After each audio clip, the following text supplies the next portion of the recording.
محمد رسول الله والذين معه أشداء على الكفار رحماء بينهم تراهم ركعا سجدا يبتغون فضلا من الله ورضوانا سيماهم في وجوههم من أثر السجود ذلك مثلهم في التوراة ومثلهم في الإنجيل صدق الله مولانا العظيم ঐতিহ্যবাহী খানকায়ে মুহাম্মাদিয়া কর্তৃক আয়োজিত আজকের এই ঐতিহাসিক ইসলাহি মাহফিলের সর্বজন শ্রদ্ধেয় মান্যবর সভাপতি মহোদয় এবং এ রূপকথার জনক, এ স্বপ্নের কারিগর এবং এই চমৎকার বাগানের দরদি মালি মুহতারাম হযরত মাওলানা মুফতি তানভীর সাহেব দামাত বারাকাতুহুম, ওয়াজিবুল ইহতারাম হাদারাতে উলামায়ে কেরাম, ভবিষ্যৎ ওয়ারাসাতুল আম্বিয়া, আজিজ তালাবা, ধর্মপ্রাণ ধর্মভীরু সর্বস্তরের তৌহিদি জনতা, পর্দার আড়ালের পরম শ্রদ্ধেয়া মা ও বোনেরা, দুনিয়াতে মানুষ কোনো লক্ষ্যে পৌঁছতে হলে যে বিষয়ে সে লক্ষ্যে পৌঁছতে চায় সে বিষয়ের যারা মহানায়ক হয়ে থাকেন, মহারথী হয়ে থাকেন, লিজেন্ড হয়ে থাকেন, আনপ্যারালাল ব্যক্তি হয়ে থাকেন, এই সমস্ত ব্যক্তিদেরকে মানুষ ফলো করে, যে লাইনেই হোক না কেন। দুনিয়াতে কেউ ব্যবসা করতে চায় তো বিজনেস ম্যাগনেটদেরকে ফলো করে যে তারা কিভাবে ক্ষুদ্র পুঁজি থেকে বৃহৎ মিল, ফ্যাক্টরি, ইন্ডাস্ট্রির মালিক হয়েছেন, তাদেরকে ফলো করে।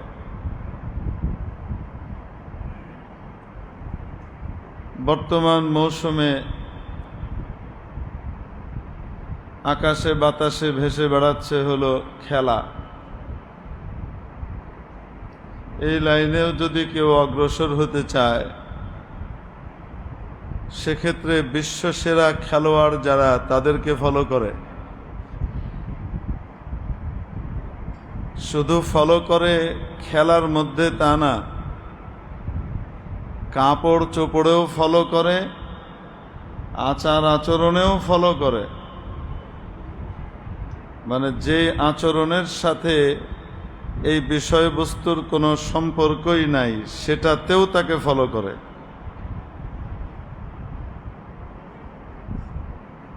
খেলার মধ্যে ভালো খেলোয়াড়ের খেলাটা শুধু ফলো করে তা না, বুঝলাম যে খেলার জন্য একটা জার্সি লাগে, সে জার্সিটাও পরে। তো ভালো খেলোয়াড় হতে হলে যে চুলের কাটিং, হেয়ার কাটিং এক হতে হবে তা তো জরুরি না, সেখানেও ফলো করে। ইভেন আনন্দ যখন উদযাপন করে সেই খেলোয়াড়, সেই আনন্দ উদযাপনের যে পদ্ধতি, হাত বা আঙুলের বিশেষ স্টাইল, এভাবে সেভাবে কত রকমের, সেটাও ফলো করে।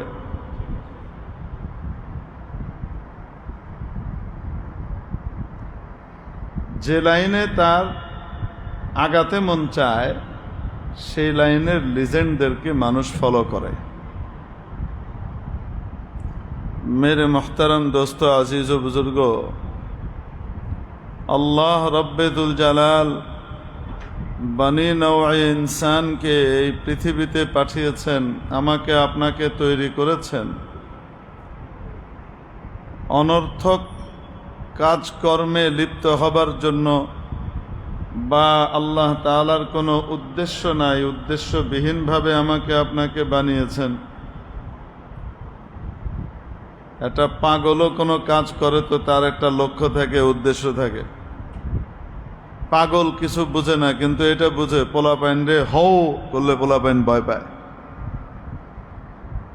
সে ভয় দেখানোর উদ্দেশ্যে তাদের সামনে ভৌ করে। তো একটা পাগলও কোনো কাজ করে তো তার একটা লক্ষ্য থাকে, উদ্দেশ্য থাকে। আসমান জমিনের মালিক, বিশাল আসমান জমিন, গ্রহ নক্ষত্র তারকারাজি সব পয়দা করলেন কাদের জন্য? যাদের সেবার জন্য, যেই মানব জাতির মানব দানবের সেবা করবার জন্য। সে মানব দানবকে আল্লাহ তৈরি করেছেন খামাখা অনর্থক উদ্দেশ্যবিহীনভাবে। এটা কিভাবে হতে পারে? ইমানদারদের নামে একটা সূরা আল্লাহ নাজিল করেছেন। কোরআনে কারিমের বড় বড় সড়ক আছে 14টা, 114টা সড়ক, মহাসড়ক আছে। তো বড় বড় মহাসড়কের যেমন নাম হয়,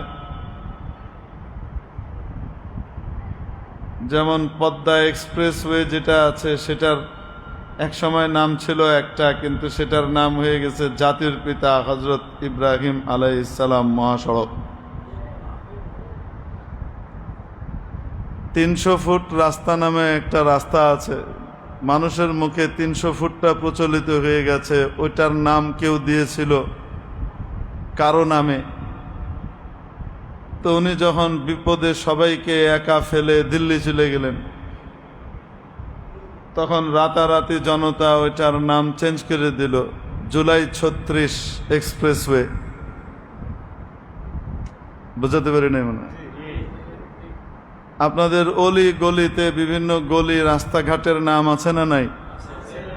এই নামগুলার কারণে এই ব্যক্তিদের বিশেষ সম্মান প্রকাশ পায় কি পায় না? পায়। তো যেই বাংলাদেশ একটা ক্ষুদ্রতম ছোট্ট একটা দেশ, তারও একটা ক্ষুদ্রাতি ক্ষুদ্র গলি ঘুপচির নাম থাকার কারণে যদি তারা সম্মানিত হয়, তাদের বিশেষ সম্মান প্রকাশ পায়, বিশেষ মর্যাদার দিকে, বিশেষ ঘটনার প্রতি ইঙ্গিত করা হয়। কেউ মুক্তিযোদ্ধা হিসেবে তার নাম এসছে, কেউ এই এলাকার জমিদাতা, রাস্তার জমিদাতা হিসেবে তার নাম এসছে, কারো এই কারণে ওই কারণে, বিভিন্ন কারণে নাম এসে থাকে। তো কোরআনে কারিম এমন এক নগর, এমন এক শহর, পৃথিবীর সমস্ত শহর ধ্বংস হয়ে গেলেও কোরআনে কারিম নামক এই শহরটার কোনোদিন লয় নাই, ক্ষয় নাই, এটা ধ্বংস হবে না। আসমান জমিন, চন্দ্র সূর্য গ্রহ তারকা নক্ষত্র রাজি যতদিন আছে, এই পৃথিবীতে কোরআনও ততদিন আছে। কেউ বলতে পারবে না নিউ ইয়র্ক সিটি আগামী 1000 বছর পরে থাকবে। ব্যাবিলনের বড় বড় উদ্যান, বড় বড় সুন্দর নগরী তৎকালীন, এগুলোর কোনো অস্তিত্ব এখন খুঁজে পাওয়া যায় না। তো এই ঢাকা শহর বাংলাদেশ বা ইউরোপ আমেরিকার কোনো দেশ থাকবে আগামী 1000, 1500, 2000 বছর পরে, কেউ নিশ্চয়তা দিতে পারে না। সব বিলুপ্ত হতে পারে, কিন্তু যেই নগর, যেই শহর কোনোদিন বিলুপ্ত হবে না, সেটা হলো কোরআনে কারিম। এই কোরআনে কারিমের রাস্তাঘাটগুলো চিরস্থায়ী। এগুলোর যে রাস্তাঘাট বললাম এই কারণে, বড় বড় সূরা, বিভিন্ন সূরাগুলো এক একটা মনে করেন সড়ক, মহাসড়ক। এরকম একটা বড় সড়ক, বড় সূরা, এটার নাম হলো সূরাতুল মুমিনুন, ইমানদার, ইমানদারদের সূরা। যে সূরার একেবারে সূচনা লগ্নে মুমিনের আচার আচরণ কি হবে, মুমিনের আখলাক কি হবে, সেগুলোর আল্লাহ পাক কি করেছেন, বিবরণ দিয়েছেন। এবং ওই গুণাবলী আর বৈশিষ্ট্যগুলোর ঘোষণা দেবার আগেই বলে দিয়েছেন ইমানদাররা সাকসেসফুল, সফলকাম। যদি সামনের ক্রাইটেরিয়াগুলো, সামনের যোগ্যতাগুলো সে অর্জন করতে পারে তাহলে সে সাকসেসফুল। قد أفلح المؤمنون الذين هم في صلاتهم خاشعون والذين هم عن اللغو معرضون والذين هم للزكاة فاعلون والذين هم لفروجهم حافظون إلا على أزواجهم أو ما ملكت أيمانهم فإنهم غير ملومين فمن ابتغى وراء ذلك فأولئك هم العادون والذين هم لأماناتهم وعهدهم راعون والذين هم على صلواتهم يحافظون। এই ৮ বৈশিষ্ট্যধারী ব্যক্তিরা সফলকাম। এবং তাদের সাফল্য কি? তারা তাদের বাবার উত্তরাধিকার সূত্রে তার বাবার রেখে যাওয়া অ্যাসেটের মালিক হবে। উলাইকা হুমুল ওয়ারিসুন, এরাই ওয়ারিস। আল্লাযীনা ইয়ারিসুনাল ফিরদাউস, যারা উত্তরাধিকার সূত্রে তাদের বাবা হযরত আদম আলাইহিস সালাম যে জান্নাতুল ফিরদাউসের অ্যালটমেন্ট পেয়েছিলেন, জান্নাতের অ্যালটই ছিলেন, কিন্তু স্থায়ীভাবে আল্লাহ দেন নাই, অ্যালটমেন্ট দিয়েছিলেন। যেমন ৯৯ বছরের লিজ দেয় না, এটা এক ধরনের মালিকানাই। তো আল্লাহ প্রাথমিকভাবে ওনাকে জান্নাতের মালিকানা দিয়েছিলেন, অ্যালটমেন্ট দিয়েছিলেন। তৈরি করার পরে ফেরেশতাদের দ্বারা সেজদা টেজদা করিয়ে তারপরে যে আদেশটা করেছেন সেটা হলো ওয়া আদম উসকুন আনতা ওয়া যাওজুকাল জান্নাহ, আদম তুমি সস্ত্রীক জান্নাতে থাকো, অ্যালটমেন্ট দেয়া হলো। অ্যালটি বাবাকে দুনিয়াতে আসতে হয়েছে, তবে সেই অ্যালটি বাবার সুসন্তান যারা হবে, যারা ইমানদার হবে এবং তাদের মধ্যে এই ৮টি বৈশিষ্ট্য থাকবে, যেটা সূরাতুল মুমিনুনের শুরুতে আল্লাহ বললেন। আল্লাহ পাক বলেন এরা উত্তরাধিকার সূত্রে ওই বাবার রেখে যাওয়া সম্পত্তি জান্নাতুল ফিরদাউসের মালিকানা লাভ করবে। কিন্তু তাদের বাবার মালিকানাটা তখন স্থায়ীভাবে দেওয়া হয় নাই, পরে দেয়া হবে। বাবাকেও যে মালিকানা দেওয়া হবে সেটাও স্থায়ীভাবে দেওয়া হবে। তো বাবাকে তো বেরিয়ে আসতে হয়েছিল একবার কোনো কারণে, আল্লাহ পাকের সিস্টেমে পড়ে। তো আমাদেরও তো এই আশঙ্কা থাকতে পারে আবার আমাদেরকে জান্নাত থেকে কবে বের হওয়া লাগে। এজন্য আল্লাহ পাক এখানে একদম সাবকবলা লিজ দলিল না, সাবকবলা দলিল করে দিচ্ছেন, ঘোষণা দিয়ে দিচ্ছেন এখান থেকে আর কখনো বেরোতে হবে না, এই জমি বিক্রিও করতে হবে না। হুম ফিহা খালিদুন, এখানে তারা চিরকাল থাকবে। তো সূরাতুল মুমিনুন, ইমানদারদের নামে আল্লাহ একটা সূরা নাজিল করেছেন। মুমিনুন, মুমিন শব্দের প্লুরাল, জমা, জমা বহুবচন। মুমিন মানে এক বচন, এক ইমানদার। মুমিনুন বহুবচন, বহু ইমানদার, সকল ইমানদার। ইমানদারদের নামে আল্লাহ একটা সূরা নাজিল করেছেন। সেই সূরার শুরু অংশে ইমানদারদের ক্রাইটেরিয়ার বৈশিষ্ট্য বলেছেন, একদম শেষে গিয়ে আবার মনে করিয়ে দিয়েছেন গোটা বিশ্ববাসীকে। এই সূরার একেবারে শেষ অংশে আল্লাহ পাক মানব জাতির উদ্দেশ্যে একটা কোশ্চেন থ্রো করছেন। মনে রাখবেন, অডিয়েন্সের তাওয়াজ্জু, মনোযোগ, অ্যাটেনশন আকৃষ্ট করবার, নিজের দিকে তার মনোযোগটাকে ফেরাবার অনেকগুলো পদ্ধতি আছে। সেই পদ্ধতিগুলোর মধ্যে সবচেয়ে আবলাগ এবং তাকে সচেতন করে তুলবার সবচেয়ে শক্তিশালী যে পদ্ধতি, সেটা হলো তার সাবকনশাস মাইন্ডের মধ্যে, তার অবচেতন মনের মধ্যে কোনো প্রশ্ন ঢুকিয়ে দেওয়া, তাকে কৌতূহলী করে তোলা, যেন তার মধ্যে কৌতূহল জাগ্রত হয় এবং সে এটার সলিউশন, এটার অ্যান্সার, এটার উত্তর, এটার জবাব সে খুঁজতে থাকে। একটি কথা তাকে আমি বলতে চাই যে এটা করলে এটা হবে, তুমি এত হাজার কোটি টাকা পাবা, বা তুমি এটা হবে সেটা হবে, এটা পাবা, কিন্তু এটা বুঝাবার আগে তার মনের মধ্যে একটা কৌতূহল জাগ্রত করে দেয়া, এত হাজার কোটি টাকা পাওয়ার একটা চান্স আছে, কিভাবে পাওয়া যায় জানো? আপনি একটা সাদামাটা ভাবে বলে দিলেন, এভাবে এভাবে মেহনত করলে এত হাজার কোটি টাকা পাওয়া যাবে, এত বিলিয়ন ডলার পাওয়া যাবে, তুমি বিলিয়নিয়ার ট্রিলিয়নিয়ার হতে পারবা। আর আরেকটা হলো, এটা হওয়ার পদ্ধতির দিকে তার মনটাকে আকৃষ্ট করবার জন্য তার মধ্যে প্রশ্ন ছুড়ে দেওয়া, কিভাবে এই ট্রিলিয়নিয়ার আর বিলিয়নিয়ার হওয়া যায় জানো? একটা অপরচুনিটি আছে, গোল্ডেন অপরচুনিটি আছে, সুবর্ণ সুযোগ আছে, এটা কিভাবে পাওয়া যায় জানো? একটা পথ কিন্তু আছে। এরকম কোশ্চেন যখন থ্রো করা হয়, তখন অমনোযোগী ব্যক্তির মনোযোগও ঠিকমতো আকৃষ্ট হয়। তো আল্লাহ রব্বুল আলামিন আমাকে আপনাকে এই পৃথিবীতে কেন তৈরি করলেন, কেন পাঠালেন, এটা যদি সাদামাটাভাবে বলে দিতেন, তো তাহলে আল্লাহর বলা, কোরআনে বলা, এটাই তো সবচেয়ে গুরুত্বপূর্ণ হওয়ার জন্য যথেষ্ট, আর কিছু দরকার নেই, অতটুকুই যথেষ্ট ছিল। তারপরেও আল্লাহ সেভাবে বলেন নাই।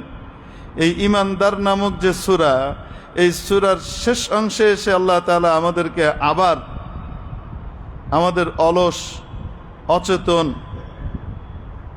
অকর্মণ্য হৃদয়কে আবার নাড়া দিচ্ছেন, জাগ্রত করছেন এবং খোঁচা দিয়ে বলছেন।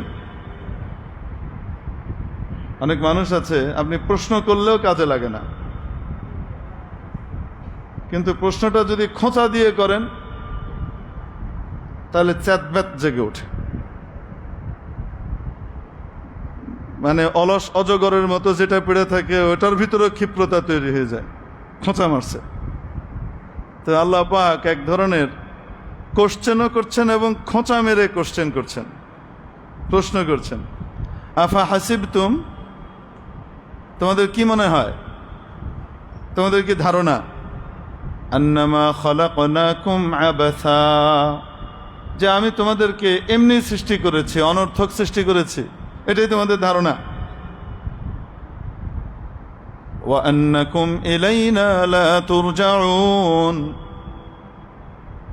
নিশ্চয়ই আমার কোনো উদ্দেশ্য আছে সৃষ্টি করার, সেই উদ্দেশ্যটা তুমি পুরা করলে কি করলে না, ওটার জবাবদিহিতা করবার জন্য আমার কাছে তোমাকে আর ফিরে আসা লাগবে না, এ দুনিয়ার জীবনটাই শেষ, এটাই কি তোমার ধারণা?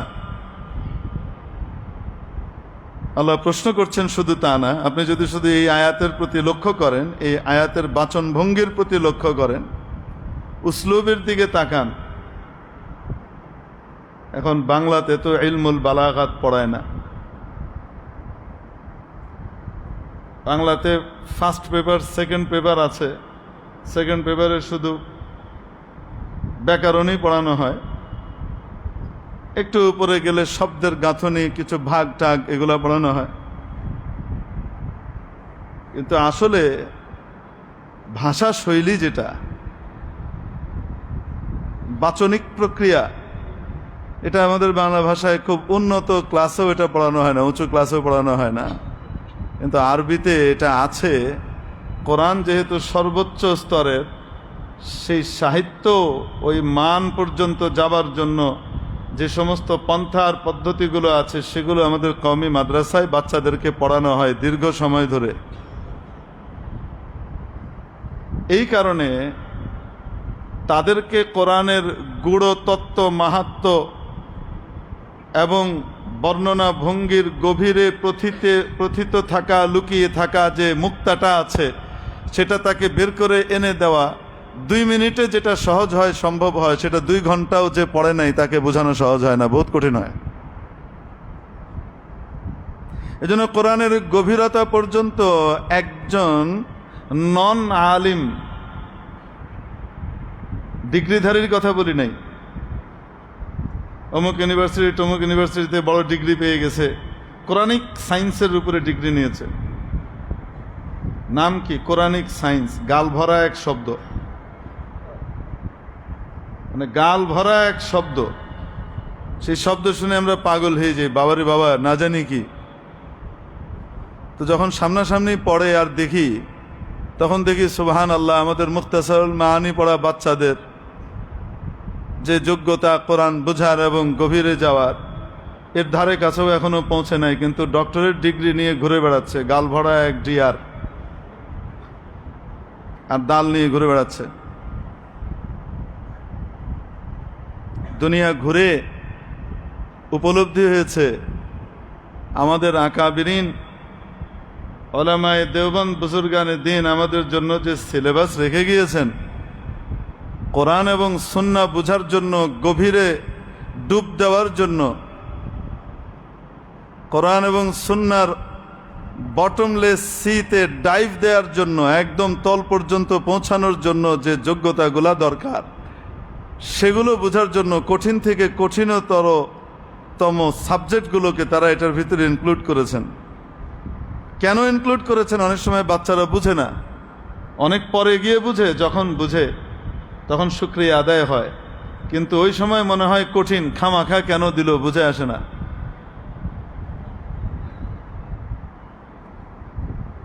এই যে ছোট্ট একটা কথা আপনাদের সামনে আমি পেশ করলাম, কি আফা হাসিবতুম আন্নামা খালাকনাকুম আবাসা, এটাকে আল্লাহ পাক এভাবে বলতে পারতেন, মা খালাকনাকুম আবাসান আইয়ুহাল ইনসান, ইয়া ইবাদি মা খালাকনাকুম আবাসান। আগেরটার চেয়ে এটা একটু গুরুত্বপূর্ণ। আল্লাহ যদি এটা বলতেন যে আমি তোমাদেরকে অনর্থক সৃষ্টি করি নাই, এটার চেয়ে আরেকটু উঁচু মানের, ও আমার বান্দারা, আমি তোমাদেরকে অনর্থক সৃষ্টি করি নাই, এর চেয়েও আরেকটু উপরের, এর চেয়েও আরেকটু উপরের, তাকে তার মনোযোগটা আকৃষ্ট করবার জন্য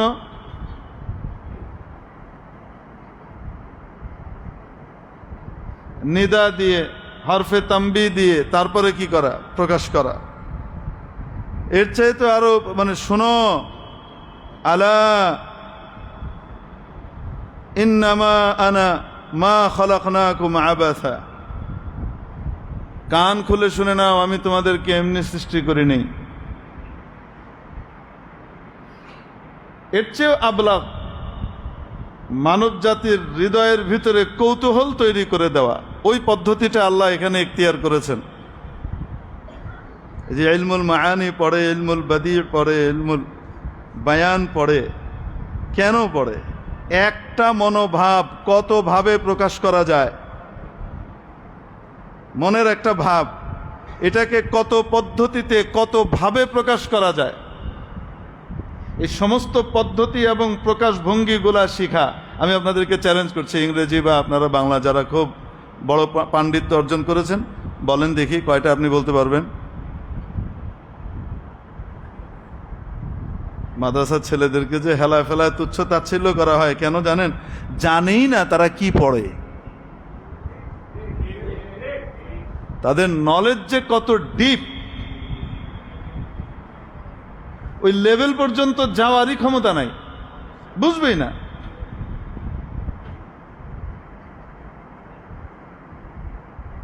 এই যে অনেক সময় মুজতাহিদ ইমাম সাহেবদের কথা অনেকে বুঝতে পারে না, কি কারণে? কথাগুলো উপর দিয়ে যাচ্ছে, নাগালের এতটা বাহির দিয়ে যাচ্ছে, এত উচ্চ স্তরের মর্ম আর কথা নাগাল পাবে কোত্থেকে? চোখের পলক ফেলার আগে ইমাম আবু হানিফার কথা তাকে পার করে চলে গেছে জায়গা মতো, সে তো কইতেই পারবে না কি বলছে, কোন মানের কথা বলছে। ইমাম শাফি, ইমাম আহমদ ইবনে হাম্বল, ইমাম মালিক ইবনে আনাস আল আসবাহি, ইমাম সুফিয়ান ইবনে সাঈদ ইবনে মাসরুক আস-সাউরি, ইমাম আব্দুল্লাহ ইবনুল মুবারক সহকারে এনাদের এক একজনের, ইমাম লাইস ইবনে সাদ, এনাদের এক একজনের ইজতিহাদি মালাকা, ফিকহি উরুজ কোন উচ্চতা পর্যন্ত ছিল, ওর ধারে কাছে যাওয়ার ক্ষমতা নাই। এজন্য দেখবেন চিংড়ি মাছ আছে না, ছোট ছোট চিংড়ি মাছের লাভ দেখছেন? তার এই ক্ষমতাও নাই যে সোজা লাভ দিবে। চিংড়ি মাছ যে লাভ মারে, মানে তার এত পাওয়ারফুল সে নিজেকে মনে করে, তার লাভটা সে যে সোজা দিবে সেই ক্ষমতাটাও কিন্তু তার নাই। তারা কি করতে হয়? পিঠের দিক দিয়ে উল্টা লাভ মারা লাগে। দেখেন নাই মনে হয়? পিচ্ছি পিচ্ছি চিংড়ি কিন্তু লাভ মারে। আর নীল তিমি নিঃশ্বাস ছাড়ার জন্য মাঝে মাঝে সাগরের উপরে এসে একটা কি করে, পানি কিছু ফেলে, আর কিছু একটা নিঃশ্বাসটা নিয়ে আবার চলে যায়, কয়েক মাস পরে আবার উঠে। কোথায় যায় খুঁজে পাওয়া যায় না, তাকে লাফ ফাল মারতে দেখা যায় না। তো আইম্মায়ে মুজতাহিদিন, ফিকহের ইমামরা এক একজন কত উঁচু লেভেলের ছিলেন এটা বুঝারও ক্ষমতা নাই, যার কারণে মোটামুটি কয়েকখানা হাদিস আর কিছু কোরআনের আয়াত এবং কিছু আকওয়াল মুখস্থ করার পরে মনে করে মুই কি হনুরে, আমার কি আবার তাকলিদ করা লাগবে? আমাকে কেন কোরআন হাদিসের কন্ট্রাডিক্টেড বা অস্পষ্ট বিষয়গুলো বুঝবার জন্য আমাকে কেন ইমাম ধরতে হবে? কেন বিশেষজ্ঞদের শরণাপন্ন হতে হবে? কেন হতে হবে? কোরআন হাদিস আছে, ওয়ালাকাদ ইয়াসসারনাল কুরআনা লিযিকরি ফাহাল মিন মুদ্দাকির। আয়াতটা পর্যন্ত ঠিকমতো পড়তে পারেন না। ওয়ালাকাদ ইয়াসসারনাল কুরআনা লিযিকরি ফাহাল মিন মুদ্দাকির, আল্লাহ বলেছেন, 4 বার বলেছেন, 4 বার। ওই বাপরে বাপ, এমন মাহাত্মের সাথে বাপ নিয়ে কয়, মনে হয় যেন আসমান থেকে কথা নাজিল করতেছেন। মানে কেউ বুঝতে পারে না এই পর্যন্ত পৃথিবীতে আল্লাহ যে এই কথাটা 4 বার বলছেন। আরে বাবারে, 2.5 পৃষ্ঠা 3 পৃষ্ঠার ভিতরে 4 বার কইছে। যদি আসলে হিসাব কথা হয় তাহলে 2 পৃষ্ঠার ভিতরে 4 বার কইছে।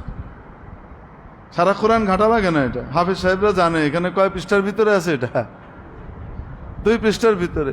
যেই আয়াতটা দিয়ে দলিল দিচ্ছে, মানুষকে গোমরাহ করছে আর বিভ্রান্ত করছে যে কোরআন সুন্নাহ বোঝার জন্য আর কাউকে লাগবে না।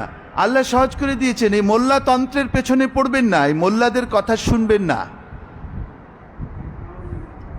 এই ধরনের মহাজ্ঞানী, কথিত মহাজ্ঞানী, আসলে বিজ্ঞজনদের ভাষায় অকাল কুষ্মাণ্ড বা ইঁচড়ে পাকা জ্ঞানী আছে না নাই? আছে। অল্প বিদ্যা ভয়ঙ্কর, তার খবর নাই। কি বলার আছে?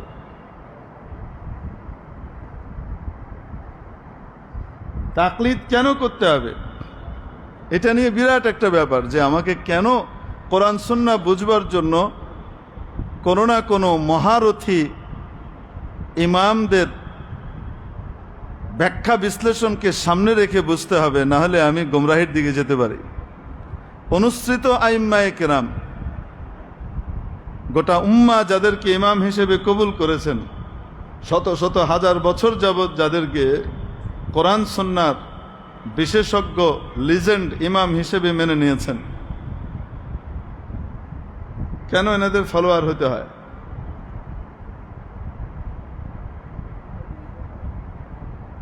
বললাম যে যেই আয়াত দিয়ে দলিল দিচ্ছে সেই আয়াতটাই তো আল্লাহর বান্দা বুঝে নাই, আয়াতটা শুদ্ধভাবে পড়তেও পারে না। আর যদি আল্লাহর রহমতে আল্লাহ পাক তার কোনো বান্দাকে তৌফিক দেন আর মেহনত করে ঠিকঠাক মতো পড়ে, মানে কোরআন তেলাওয়াতের অবস্থা কি আপনারা তো সাংবাদিক সম্মেলনেই দেখেন। আমি রেকর্ড আমার মেয়ের সামনে, আমার বেগম সাহেবের সামনে শুনে এলাম, দেখো আসছে আর কি, যে কোনো একটা ইসলামী দলের সেকেন্ড ম্যান যিনি ইসলামী আইন বাস্তবায়ন করবেন সংসদে। ইসলামী আইন চাই, সৎ লোকের শাসন চাই। আলহামদুলিল্লাহ, মাশাআল্লাহ, আল্লাহ পাক কবুল করেন বলি আমিন। এরকম আবেগ নিয়ে যারা মেহনত করবেন তাদের সেকেন্ড ম্যান, টপ থেকে নিয়ে 10 পর্যন্ত কোনো আলেম নাই আলহামদুলিল্লাহ। মানে ফার্স্ট থেকে নিয়ে পদাধিকার বলে 10 পর্যন্ত টপ 10-এর মধ্যে কোনো কি নাই, আলেম নাই আলহামদুলিল্লাহ বলেন। ইনশাআল্লাহ ইসলামী শরীয়ত কায়েম হয়ে গেল বলে, কি বলেন আপনারা? আলহামদুলিল্লাহ। আচ্ছা যাই হোক, তারপরেও তো হতে পারে। একটা সময় ছিল, একটা সময় শীর্ষ পর্যায়ে বড় বড় আলেমরা ছিলেন, তো ওনারা দুনিয়া থেকে চলে গেছেন, নীতিমালাও চেঞ্জ হয়ে গেছে, লোগো থেকেও আকিমউদ্দিন বাদ হয়ে গেছে, আরো অনেক কিছুই চেঞ্জ হয়ে গেছে। এই জন্য ইহা তাহা নয়, এটা মাথায় রাখবেন। ইহা তাহা নয়, এককালে যাহা ছিল তাহাও নয়।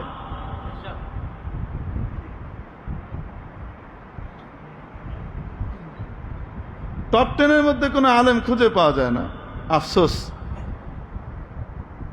তারপরও সেকেন্ড ম্যান গোটা জাতিকে সুন্দর করে কি করছে, ব্রিফ করছে। তো সেখানে কোরআন শরীফের আয়াত পড়ছে, ওয়াকুল জাল হাক্কা ওয়াজাহাকাল বাতিল ইন্নাল বাতিলা কানু জাহাকা।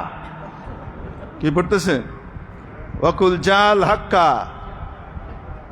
ফাইল হাক্কা হয়, বলেন না কেন?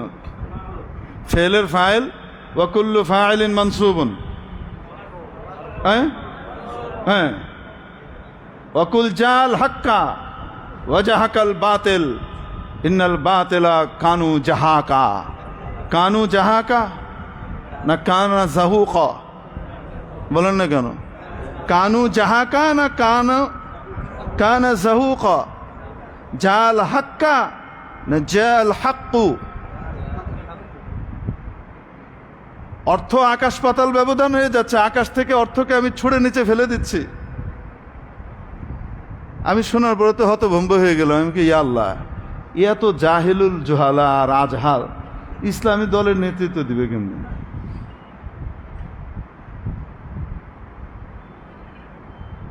আরে বুয়া ডাক্তারি করার জন্য যদি কেউ নকল ডাক্তার সাজে, তারপরেও তো ডাক্তারি কিছু টার্ম সে মুখস্থ করে ঠিকঠাক মতো, কয় না কেন? ডাক্তার না, সে নকল ডাক্তারি করতে চায়, ভুয়া ডাক্তারি করবে, কিন্তু মোটামুটি কিছু কম্পাউন্ডার কিছুদিন ছিল, তাও তো ডাক্তারি কিছু টার্ম তো ঠিক মতো শিখে। ইসলামী দলের নেতৃত্ব দিব আমি কোরআনের মৌলিক যে জিনিসগুলা, যেগুলো দিয়ে আমি মানুষকে আসলে কি করব, আমার দিকে ডাকবো, সেগুলো আমি ঠিক মতো পড়তে পারি না। আমি কি ইসলাম কায়েম করে দিব? আমরা খুব সহজ সরল মানুষ আলহামদুলিল্লাহ। অনেকে নারাজ হবে। এরপরে আল্লাহর রহমতে গালির কিছু ইসলামী গালি, কি গালি? ইসলামী গালির বহর চলবে।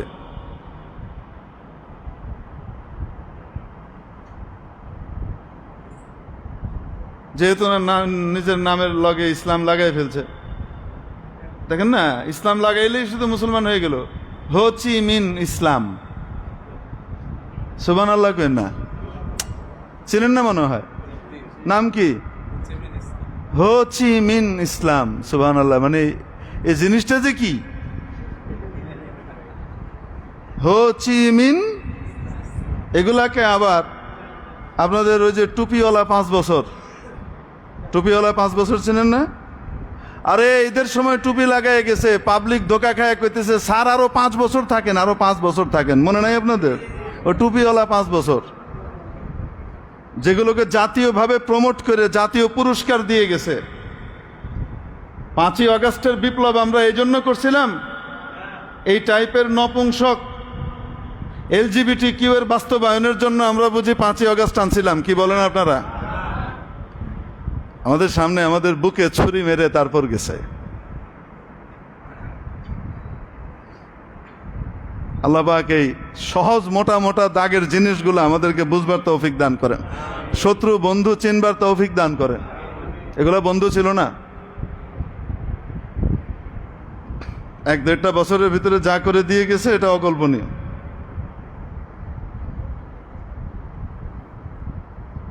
যাই হোক, এখানে তো খানকায়ে মোহাম্মদিয়াতে আবার এগুলা বলা যাবে না। দার মাদ্রাসা খান কাহে দিদাম, এখানে জিকির আজকার তসবি তাহলিলের কথা বলতে হবে। তো এই জন্য আমরা জিকির আজকারের দিকে আবার ফিরে যাই। এতক্ষণ কি জিকির ছিল না, কি বলেন আপনারা? তো আমি যখন এটা আমার বেগম সাহেবাকে শোনাইলাম, আমার বেগম সাহেবা যেহেতু জেনারেল লাইনে পড়ুয়া, তো বেচারি বুঝতে পারতেছে না। তো আমাকে বলতেছি, কি এটা, মানে কি হয়েছে?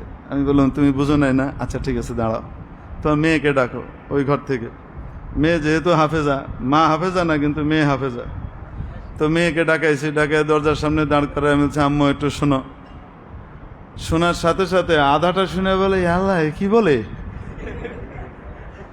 সে যে হাসি দিছে, তো আমি বললাম, দেখো, এই হাসির মজাটা নেওয়ার জন্য একটা জ্ঞান লাগে।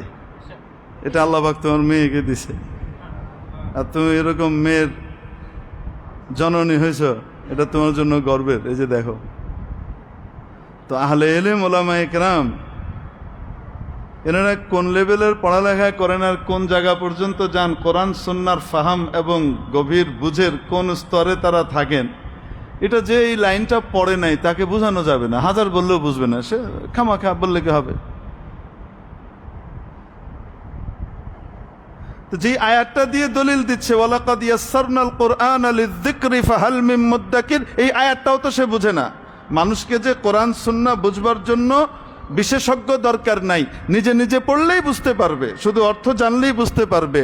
আল্লামা গুগল, শায়েক ইন্টারনেট, হজরতে আকদাস, চ্যাটজিপিটি, এনাদের কাছে জিজ্ঞেস করলেই সব মাসালার কি পাওয়া যায়, সমাধান পাওয়া যায়। বলে যারা আলেম ওলামা থেকে মানুষকে দূরে সরাতে চান, মনে রাখবেন, সমস্ত বাতিল ফেরকার এক জায়গাতে ঐক্য আছে। সেই ঐক্যটা হলো হক্কানি আলেম ওলামা থেকে উম্মতকে ডিটাচ করো। এটা মনে রাখবেন। সমস্ত বাতিল ফেরকা কেন? উম্মতকে আলেম ওলামা থেকে দূরে সরাতে পারলেই গোমরাহি গিলানো যাবে, না হলে গোমরাহি গিলানো যাবে না, গোমরাহির ট্যাবলেট গিলানো যাবে না। হকের লেভেলে গোমরাহি গিলানো যাবে না, কারণ পাহারাদার আছে, চকিদার আছে। চকিদার ধরায় দিবে, এটা চোর, এটা ডাকাত, এটা ভালো মানুষ, এটা হক, এটা না হক, ধরায় দিবে। এজন্য আবার সমস্ত চোররা ঐক্যবদ্ধ হয় মৌলভী সাহেবদেরকে কোনো না কোনোভাবে ট্রল করে কি করতে, তুচ্ছ তাচ্ছিল্যের আওতায় আনতে। এবং এটা অত্যন্ত সংঘবদ্ধভাবে আন্তর্জাতিক প্রক্রিয়া এবং চক্রের অংশ হিসেবে এই ধরনের অভিযান পরিচালনা করা হয়। এগুলোর পেছনে হাজার হাজার কোটি ডলার বরাদ্দ রাখা হয়। ওলামায়ে কেরাম এবং মাদ্রাসাগুলোকে বিতর্কিত করো, মানুষজন যেন আলেম ওলামা এবং মাদ্রাসা থেকে বিমুখ হয়ে যায়, আস্থা হারিয়ে ফেলে, তাহলেই তাদেরকে নিয়ে খেলা সহজ হয়ে যাবে, তাদেরকে ফুটবল বানানো সহজ হয়ে যাবে। প্রমাণ নেন, গত এক মাসে 56টা সংবাদ বিভিন্ন কওমি মাদ্রাসা, মহিলা মাদ্রাসা ইত্যাদি আলেম ওলামা সংক্রান্ত প্রকাশ করা হয়েছে। জাতীয় মিডিয়াগুলোতে ব্যাপক হারে প্রচারণা হয়েছে, সোশ্যাল মিডিয়াতে ব্যাপক হারে প্রচারণা হয়েছে। কওমি মাদ্রাসা এবং আলেম ওলামার ব্যাপারে কয়টি? প্রায়, এগুলো গুণে বের করা হয়েছে, 56টা অভিযোগ দায়ের করা হয়েছে, 56টা ঘটনা প্রকাশ করা হয়েছে। তন্মধ্যে 52টারই কোনো অস্তিত্ব খুঁজে পাওয়া যায়নি, 52টারই কোনো বাস্তব প্রমাণ পাওয়া যায়নি, বিনা প্রমাণেই ঘোষণা হয়েছে। আপনি বুঝতে পারছেন? রেশিও আনেন, 56-র ভেতরে মাত্র 4টার অস্তিত্ব পাওয়া গেছে, তাও সেই অস্তিত্বটা তিলকে তাল বানিয়ে দেখানো হয়েছে। সেই অস্তিত্বটাও যতটুকু ততটুকু না, এর চেয়ে অনেক বড় করে দেখানো হয়েছে। বাকিগুলার কি পাওয়া যায় নাই? কোনো প্রমাণই পাওয়া যায়নি। কি বুঝলেন? আলেম ওলামা এবং আলেম ওলামা তৈরির ফ্যাক্টরি, কারখানা, কোরআন সুন্নাহর হেফাজতের ক্যান্টনমেন্ট মাদ্রাসাগুলো, এগুলোর ব্যাপারে মানুষকে আস্থাহীন করে দাও, তাহলে এদেরকে নিয়ে যেভাবে ইচ্ছা ফুটবল বানানো যাবে।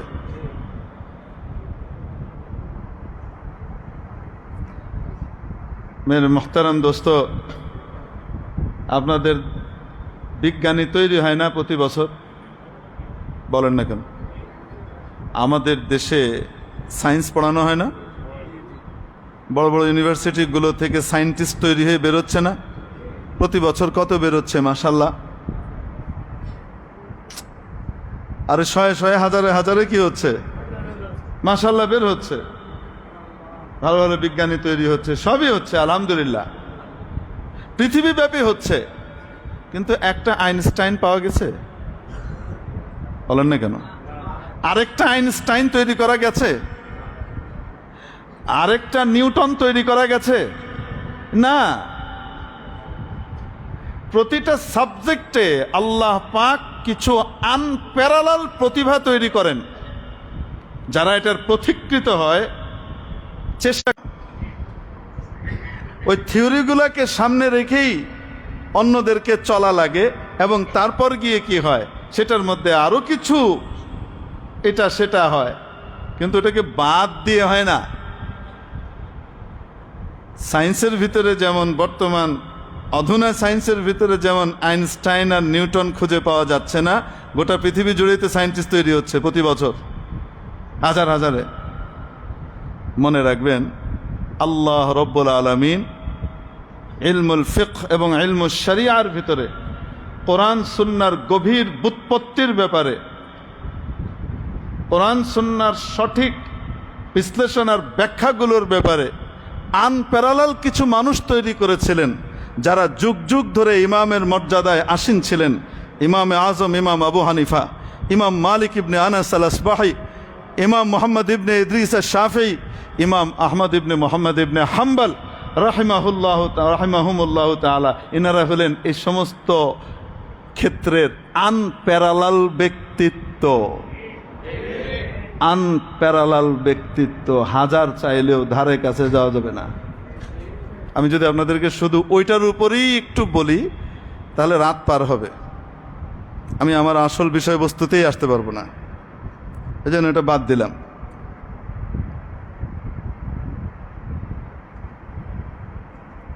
এক একজন ইমামকে আল্লাহ পাক কি ধরনের মেধা, জ্ঞান এবং জ্ঞানের গভীরতা আর ব্যাপ্তি দান করেছিলেন, অকল্পনীয়, অকল্পনীয়। একদিন রাত্রে ইমাম মালিক রহমতুল্লাহ আলাইহির উপাধি ছিল ইমাম দারিল হিজরা। উনি মদিনার ইমাম ছিলেন। ওই সময় ইলমের মার্কাজ ছিল মদিনা, কুফা।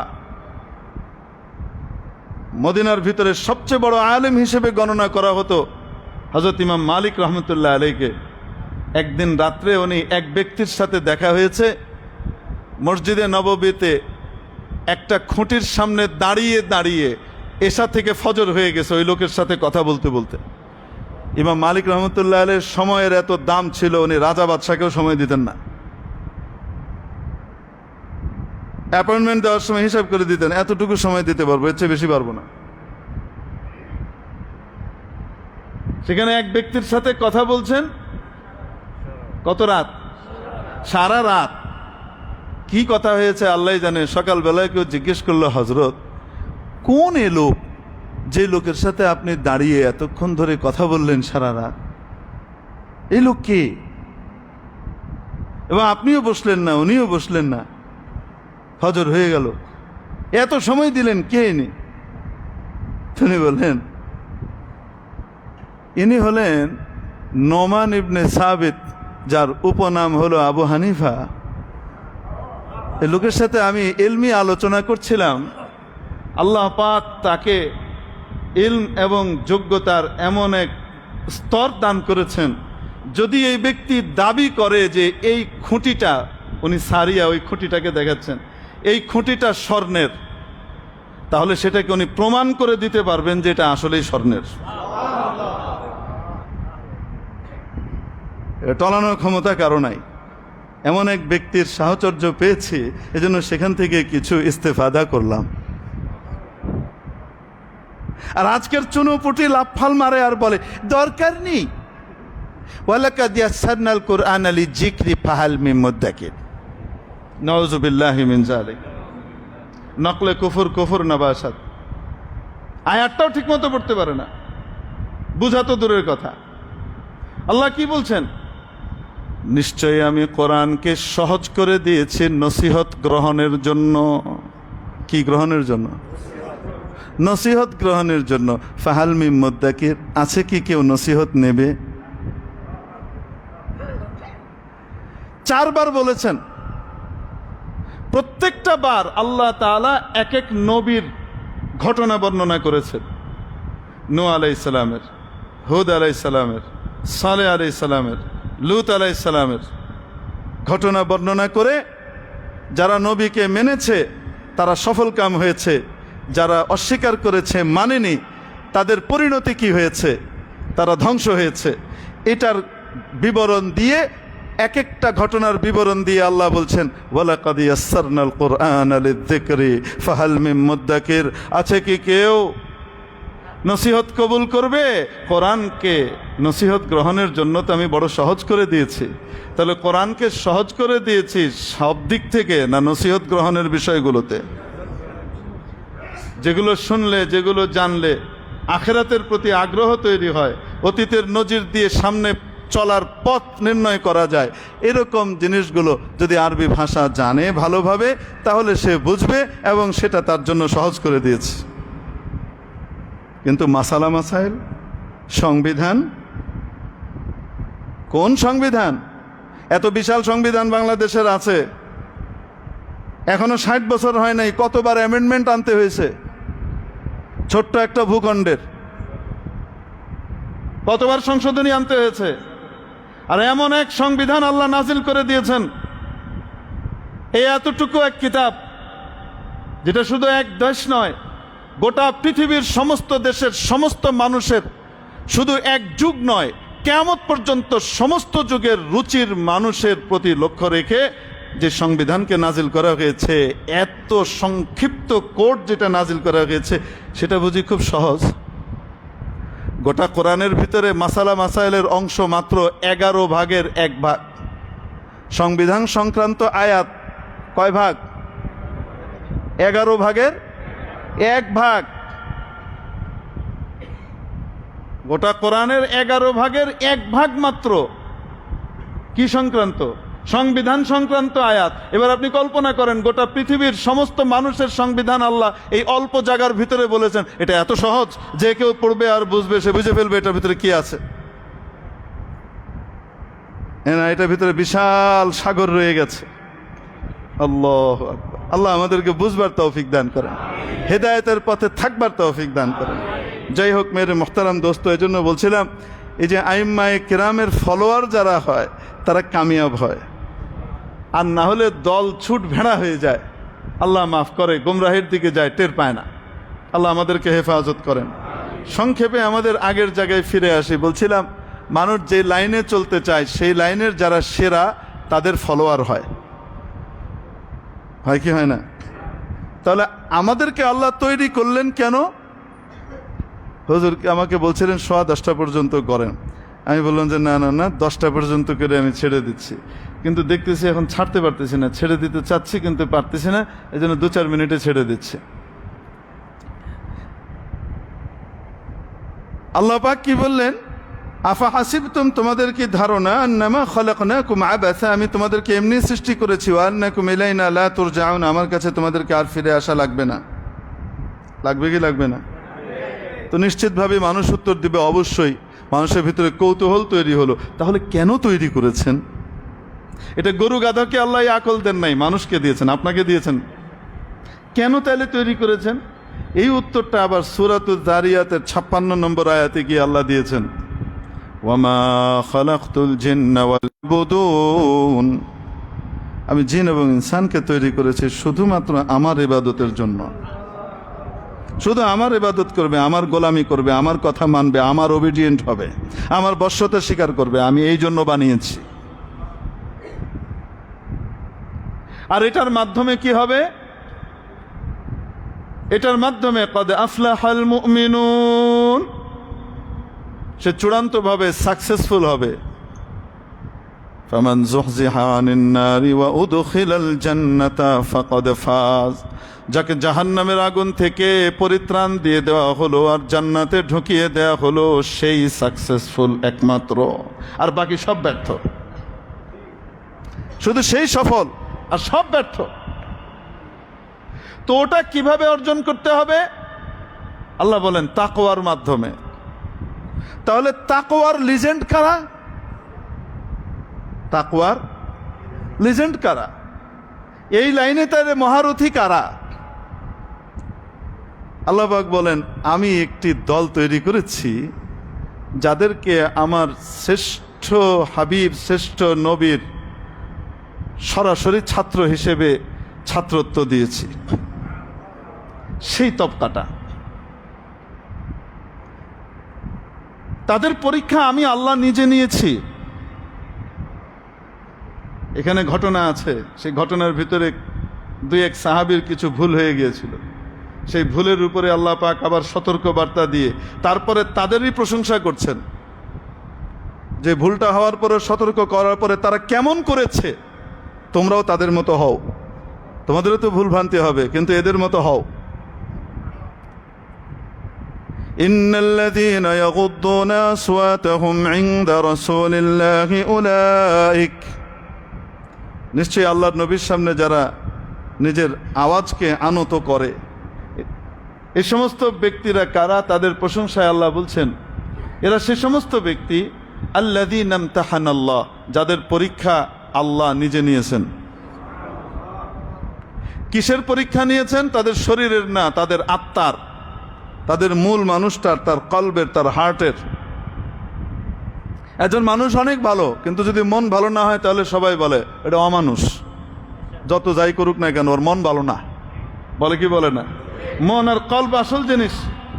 নবীজি বলেন, ইন্নাল্লাহা লা ইয়ানজুরু ইলা সুওয়ারিকুম ওয়া আমওয়ালিকুম ওয়ালাকিন ইয়ানজুরু ইলা কুলুবিকুম ওয়া আমালিকুম। আল্লাহ তাআলা তোমাদের ধন সম্পদ এবং রূপ লাবণ্যের দিকে তাকান না, আল্লাহ তাকান তোমাদের আমল আর তোমাদের দিলের দিকে। ওটা আসল জিনিস। আল্লাহ বলেন, আমি তাদের আসল জিনিসটার পরীক্ষা নিয়েছি। উলাইকাল্লাযীনা ইমতাহানাল্লাহ, এই সাহাবীদের পরীক্ষা নিয়েছি আমি আল্লাহ। কিসের পরীক্ষা? তাদের কলবের, কুলুবাহুম। সাবজেক্ট কি? লিত্তাকওয়া, যেটার ভিত্তিতে নির্ণয় হবে মান সম্মান। ইন্না আকরামাকুম ইনদাল্লাহি আতকাকুম, সম্মানিত আল্লাহর কাছে কে? যার তাকওয়া যত বেশি। আল্লাহ বলেন, আমি এদের তাকওয়ার পরীক্ষা নিয়েছি, আমি নিয়েছি। আমি ফলাফল আমি ঘোষণা করে দিচ্ছি, লাহুম মাগফিরাহ, তাদের তাকওয়ার যে লেভেল, এই কারণে তারা ক্ষমাপ্রাপ্ত। ওয়া আজরুন আযীম, তাদের জন্য বিশাল বিনিময় অপেক্ষা করছে। ওয়া আলজামাহুম কালিমাতাত তাকওয়া ওয়া কানু আহাক্কা বিহা ওয়া আহলাহা। আল্লাহ বলেন, এই সাহাবীদের সাথে কালিমাতুত তাকওয়াকে আমি অ্যাটাচ করে দিয়েছি, আমি লাগিয়ে দিয়েছি। কে বলেন? আল্লাহ বলেন, আমি লাগিয়ে দিয়েছি কালিমাতুত তাকওয়া, তাদের সাথে আমি অ্যাটাচ করে দিয়েছি, সাহাবীদের সাথে, আমার নবীর সাহাবীদের সাথে। এবং তারা এটার যোগ্য ছিলেন, তাই দিয়েছি। এজন্য আমাদেরকে আখেরাতে তরি পাড়ি দিতে হলে, আখেরাতের সাগর পাড়ি দিয়ে জান্নাতে যেতে হলে, আল্লাহর সন্তুষ্টি পেতে হলে, আমাদের লিজেন্ড কারা? সাহাবীরা। কারা? সাহাবীরা। অতএব এই সাহাবীদেরকে নিয়ে যারা সমালোচনা করবে, চোখ বন্ধ করে বুঝে নেবেন বাতিল, সে যত সুন্দর কথাই বলুক না কেন, এ বাতিল। বুঝেন নাই মনে হয়? কেউ রাগ করবেন। আল্লাহ পাক তার এক বান্দা মওদুদী সাহেবকে এই কাজে লাগাই দিয়েছিলেন। সাহাবীদের ভিতরে কার কি দোষ আছে এগুলো একটু খুঁজে খুঁজে বের করা যায় কিনা। অনেক চমৎকার লিখতেন, অনেক সুন্দর তত্ত্ব উপস্থাপন করতে পারতেন, অসাধারণ উপস্থাপক ছিলেন, হৃদয় কেড়ে নিবে। কিন্তু মাঝে মাঝে এমন কিছু বিষ লুকিয়ে আছে লিটারেচারের ভিতরে যেটা আপনি ধরতেই পারবেন না, এবং সেই বিষ নিবেন, তারপরে আপনি আপনার ইমান থেকে আস্তে আসল ইমান থেকে দূরে সরে যাবেন, আপনি টেরও পাবেন না। সাহাবীদের ব্যাপারে বিতৃষ্ণা চলে আসবে, অথচ আল্লাহ তাদের প্রশংসা করছেন। মুহাম্মাদুর রাসূলুল্লাহ, মুহাম্মদ সাল্লাল্লাহু আলাইহি সাল্লাম আল্লাহর রাসূল। ওয়াল্লাযীনা মাআহু, এবং মুহাম্মদের সাথে যারা আছেন তাদের ছিলেন, তাদেরকে কি বলা হয়? তাদের প্রশংসা করছেন কে? মওদুদী সাহেব খুশি হতে পারছেন না, শিয়ারা খুশি হতে পারতেছে না, কিন্তু প্রশংসাটা কে করতেছেন? আল্লাহ করতেছেন। এখন কোন দলে আপনি যাবেন আপনি আপনার মতো হিসাব করে নিন। আশিদ্দাউ আলাল কুফফারি রুহামাউ বাইনাহুম, তাদের মৌলিক কিছু জিনিস শুনে নাও। তারা কাফেরদের ব্যাপারে বড় কঠোর, আর ইমানদারদের ব্যাপারে বড় কোমল হৃদয়, নরম। তারাহুম, তাদের আচার আচরণ শুনে নাও। রুক্কাআন সুজ্জাদা, তাদেরকে কখনো রুকুতে দেখবা, কখনো সিজদায় দেখবা। রাতেও যদি যাও তো দেখবা একা একা আল্লাহর সামনে সে দাঁড়িয়ে দাঁড়িয়ে নামাজ পড়ছে। রুকু সিজদায় এরা লেগে থাকে, এরা এমন মানুষ। ইয়াবতাগুনা ফাদলাম মিনাল্লাহি ওয়া রিদওয়ানা, আল্লাহর কাছ থেকে আল্লাহর অনুগ্রহ এবং সন্তুষ্টি চায়। সাহাবীদের প্রশংসা করছেন কে? আরো আস্তে কে? অতএব ওনাদের দুর্নাম যদি কেউ করে, তার দুর্নাম মনে হয় করা যাবে না। তার দুর্নাম করলে অনেকের গায়ে লেগে যায়, ধরে সমানে ট্রল শুরু করে দেয়। করো, এই দিন দিন নয়, আরো দিন আছে। ইন্নামা ইউআখিরুহুম লিয়াউমিন তাশখাসু ফীহিল, আল্লাহ ঢিল দেন, ছাড় দেন, ছেড়ে দেন না। সেদিন তোমার আমার উকিল হিসেবে তুমি ওকে তাকে দাঁড় করাবা, না আবু বকর, ওমর, ওসমান, আলী আর নবীর সাহাবীদেরকে দাঁড় করাবা? কারে চাও হিসাব করে নিও। আল্লাহ পাক আমাদেরকে সাহাবীদের মহব্বত দান করেন। আমি আসলে যেই কারণে আলোচনাটা শুরু করেছিলাম সেটাই ধরতে পারিনি। এই খানকার এত সুন্দর জাঁকজমকপূর্ণ অবস্থা দেখে আপনাদের ভিতরে কারো মনে হতে পারে এত চাকচিক্যের ভিতরে আবার আল্লাহরে পাওয়া যায় কেমনে? খানকায় মোহাম্মদিয়া হইল একটা, বোঝেন নাই মনে হয়। এই জায়গাতে আমি আসছিলাম, আমার আলোচনার মূল ইচ্ছা ছিল এটা নিয়ে কথা বলা, 20 মিনিটে শেষ করা, পারি নাই, মাফ করে দিয়েন, আরেকদিন লাগবে না। নবীর পরিপূর্ণ সবকিছুকে মানুষের পক্ষে অনুসরণ করে চলা সম্ভব হয় না রুচিগত দিক থেকে। এজন্য রাসূল সাল্লাল্লাহু আলাইহি সাল্লাম বলছেন, আসহাবি কান্নুজুম, আমার সাহাবীরা আকাশের নক্ষত্রের মতো। বিআইয়িহিম ইক্তাদাইতুম ইহতাদাইতুম, তোমার রুচি আমার যেই সাহাবীর সাথে মিলে তুমি তাকে ফলো করো, হেদায়েত পেয়ে যাবা। সাহাবীদের ভিতরে আল্লাহ পাক মৌলিকভাবে মানুষের 3 রকমের রুচি হয়, সেই 3 রকমের রুচিশীল সাহাবী তৈরি করেছিলেন। মানুষের রুচি মৌলিকভাবে ভাগ করলে তো অনেক প্রকার, কিন্তু মৌলিকভাবে কয় প্রকার? 3 প্রকার। এক প্রকার হলো একেবারে দুনিয়া বিরাগী, একদম সাদা সিধা, আইসি এখানে 2 দিন পরে যাবো, আসল বাড়ি ওখানে, এটা হলে নকল জিনিস এত কিছু কি, একদম সাদা মাটা। কিছু আছেন একদম টিপটপ টাইপের রুচি, দুনিয়াতে আল্লাহ মানুষ এভাবেই তৈরি করছেন, তার রুচি খুব টিপটপ। অনেকে বলে সুচিবায়ু আছে, মানে কিছুক্ষণ পর পর পরিষ্কার করতে থাকে, এরম করতে থাকে। কেন? সামান্য ময়লায় তার মেজাজের ভিতরে অস্থিরতা পয়দা হয়ে যায়, বোঝেন নাই মনে হয়? আছে না নাই? আছে। আবার কিছু মানুষ আছে মাঝারি টাইপের, তারা সব রকমের অবস্থার সাথে অ্যাডজাস্টেবল, তারা উন্নত রুচিতেও যেতে পারে, নিম্ন রুচিতেও যেতে পারে, মাঝামাঝি একটা লেভেল তারা মেনটেন করে। আছে না নাই? মানুষের ভিতরে 3 রকমের রুচি আছে। আল্লাহ পাক সাহাবীদের ভিতরেও 3 রকমের রুচির সাহাবী তৈরি করে দিয়েছিলেন। এক রকমের সাহাবী, প্রথম প্রকারের জন্য সাহাবী হযরত আবু যর গিফারী রাদিয়াল্লাহু তাআলা আনহু সহ ওনাদের মতো এরকম আরো কিছু সাহাবী ছিলেন। তাদের চিন্তা চেতনা ছিল হযরত আবু যর গিফারী রাদিয়াল্লাহু তাআলা আনহু কারো বাড়িতে যদি গিয়ে দেখতেন একদিনের বেশি খাওয়া আছে, লাঠি দিয়ে পিটাইতেন। আল্লাহ খাইব, তুই জানোস না তো বাড়িতে একদিনের বেশি খানা কেন, দে দে দে যা। তো এই রুচিরও মানুষ আছে কিছু। হযরত আবু যর গিফারী রাদিয়াল্লাহু তাআলা আনহুর এই রুচির প্রতি সম্মান দিয়েছেন সবাই ঠিক, কিন্তু আবার হযরত ওসমান রাদিয়াল্লাহু তাআলা আনহু, আবু বকর, ওমর রাদিয়াল্লাহু তাআলা আনহুর আমলে তো উনি নিজের মতটা ওইভাবে বলতেন না, কারণ ওমর রাদিয়াল্লাহু তাআলা ডান্ডা লাগাইতো। হযরত ওসমান রাদিয়াল্লাহু তাআলা আনহু সমসাময়িক ছিলেন ওনারা নিজেরা যেহেতু, এবং উনি একটু নরম প্রকৃতির,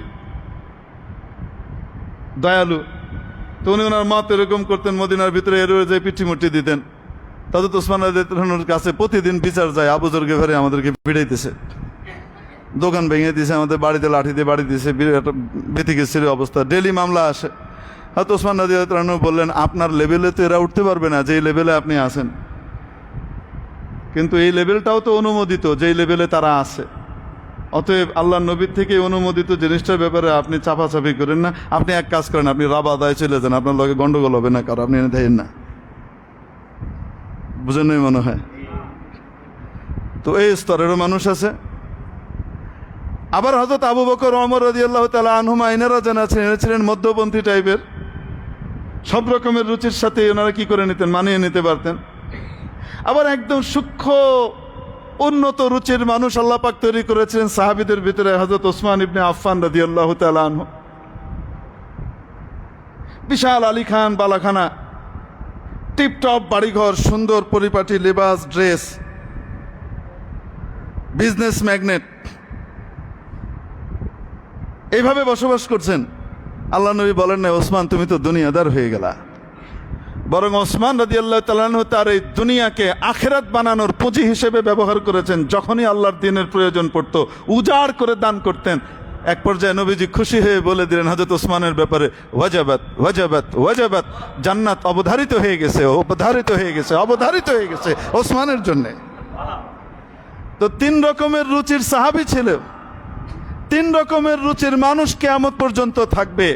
বিআইয়িহিম ইক্তাদাইতুম ইহতাদাইতুম, তোমার রুচি যার সাথে মিলে তুমি সেই সাহাবীকে ফলো করো, সেই সাহাবী মৌলিকভাবে আমার ফলোয়ার, হেদায়েত পেয়ে যাওয়া। অতএব জাঁকজমকপূর্ণ আলো ঝলমলে পরিবেশেও খানকা হইতে পারে কি পারে না? পারে। এই প্রশ্নের জবাবটা দেওয়ার জন্য শুধু আপনাদের সামনে বসছিলাম, সময় বেশি নিয়ে নিয়েছি, আল্লাহ মাফ করে দেন। ওয়া আখিরু দাওয়ানা আলহামদুলিল্লাহ।